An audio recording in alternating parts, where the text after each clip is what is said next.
Hey, you! Get into this tech news that I collected for today's video because it took me a while, and yeah, I was thinking about you the whole time. That's not that weird. Ubisoft has announced that the online services for 15 of the publisher's games will experience a decommissioning. It's a symptom of being a digital-only gamer in the year 2022, and it's actually quite normal. The affected games will no longer be able to access multiplayer modes or install and play purchased DLC.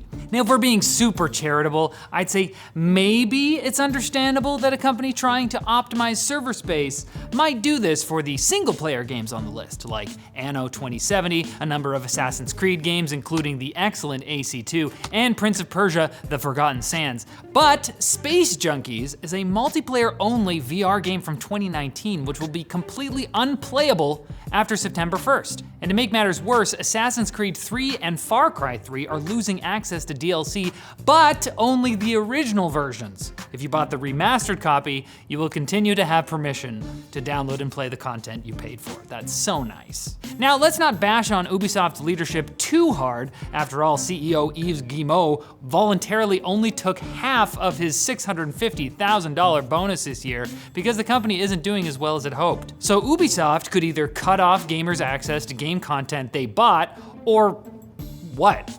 Continue reducing their executives' bonus payments? Dip into their salaries? That's really funny.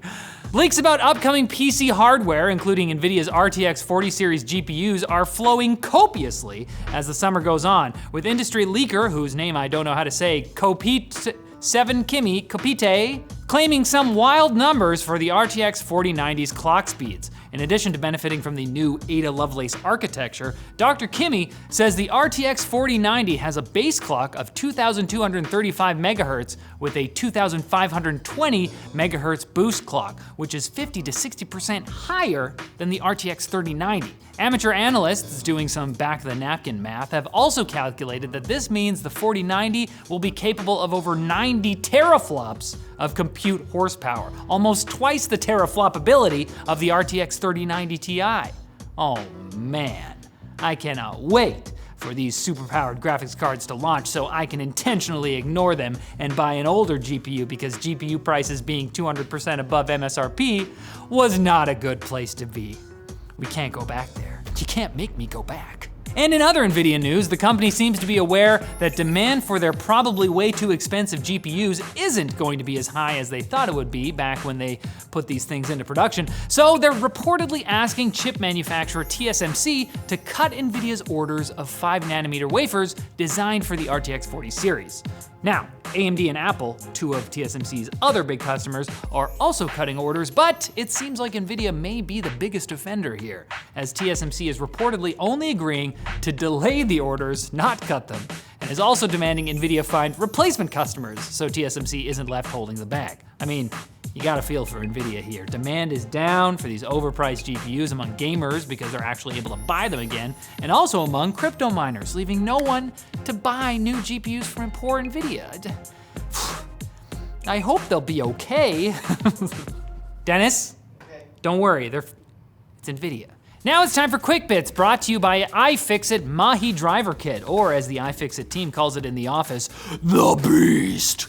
I just made that up, but I have a gut feeling it's accurate, because the Mahi includes iFixit's 1/4-inch aluminum screwdriver handle with a magnetic bit socket, knurled grip, and swivel top, which can deliver powerful repairing force using the 48 steel driver bits included in the kit. From Phillips and flathead to spanners, squares, and splines, these are individually selected using data from thousands of repair guides to find the most helpful ones. They just want to help. So help yourself at iFixit.com/techlinked and upgrade your toolbox with iFixit's Mahi Driver Kit for just $34.99. Wow. Quick Bits are the future. All the kids are gonna be doing it soon. Watch out on TikTok. Speaking of TikTok, China may have just experienced the largest cybersecurity breach in the country's history after unidentified hackers claimed to steal more than 23 terabytes of data from a Shanghai police database and tried to sell it online. The data reportedly includes names, addresses, national IDs, and phone numbers of 1 billion Chinese residents, as well as criminal case information. Who knows, maybe the hackers were trying to even things out, since ByteDance apparently has the personal information of every TikToker, and the top executives go through it for fun every night before they go to sleep. I don't like that they do that.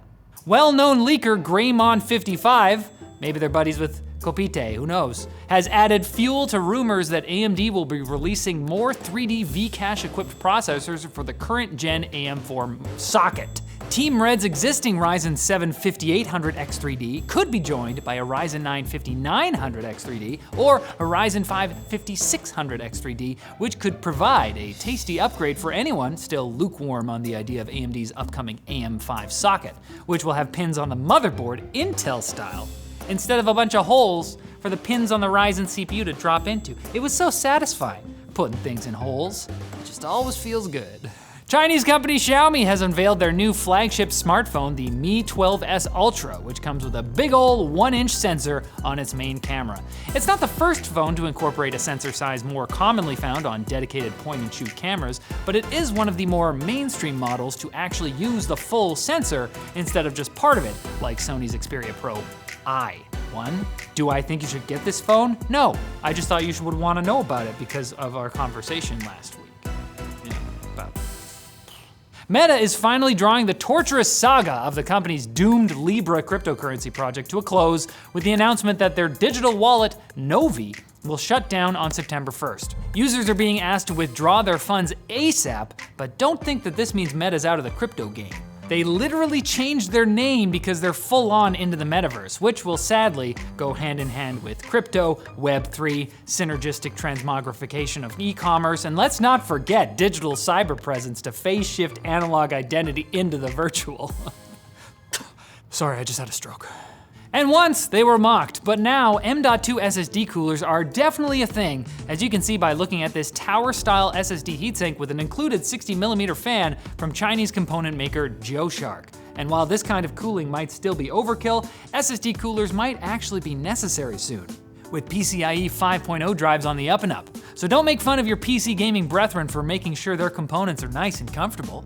That tower cooler might be the difference between losing the match and losing it by slightly less. You're the problem. And our problem is that we're out of tech news, so come back on Wednesday for more. I'm going to go start working on that one because if I know you, you're gonna want a bunch. And there's so much out there. I just want you to be happy.